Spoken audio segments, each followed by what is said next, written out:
എന്റെ ദൈവമേ മടുത്തു. വിശന്നിട്ടും പറ്റുന്നില്ല. ഇനി എന്നതാ കഴിക്കുന്നേ? ബസ്സൊന്നും കിട്ടിയില്ലായിരുന്നു. ഒന്നും മേടിച്ചില്ലല്ലേ? ബസ്സേ കയറിട്ട് നീ ഓടിഞ്ഞു പോന്നെ. ബസ്സേ കയറി വന്ന് ഇറങ്ങിയിട്ട് എനിക്ക് കടയിൽ കയറാനൊന്നും പറ്റിയില്ല. ഞാൻ ഇനി പോകുന്നു. ഭയങ്കര വിശപ്പ്. ഇവിടെ ഒന്നും മേടിച്ചില്ല. പിന്നെ ഞാൻ പറഞ്ഞില്ലായിരുന്നു എനിക്ക് എന്തെങ്കിലും മേടിച്ച് വെക്കണം. എന്റെ ദൈവമേ ഞാൻ എന്നാ കഴിക്കുന്നേ? നീ ഇപ്പൊ തൽക്കാലം ഒന്നും കഴിക്കണ്ട. അങ്ങനെ പറഞ്ഞ എങ്ങനെ നോക്കുന്നത്? വേഗം കഞ്ഞി ഇടപെടാൻ നോക്ക്. എനിക്ക് നേരമില്ല. അതിനാ എനിക്ക് ആദ്യം വിശക്കുന്നതിനുമില്ല. എന്നിട്ടല്ലേ കഞ്ഞി അടുപ്പെടുന്നു. ഓ മനുഷ്യന്മാര് അടുത്ത്. ഞാനിപ്പോ എവിടെയും പോവാ. നിനക്കിപ്പോ തൽക്കാലം ഇന്നും ഇവിടുന്ന് ഒന്നും കിട്ടൂല. ഞാനൊന്നും കിട്ടില്ല.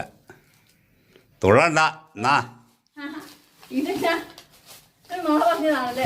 നോക്കണ്ടെന്ന്. ഓ എന്താ ഇത്? നോക്കട്ടെ.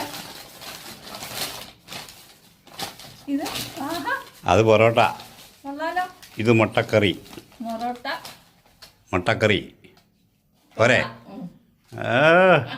ആ തുള്ളല് കാണാമായിരുന്നു നോക്കണേ. ഇല്ലെന്ന് പറഞ്ഞപ്പോ തന്നെ. കണ്ടപ്പോ തന്നെ വിശപ്പ്. എന്നാ ആയിക്കോട്ടെ.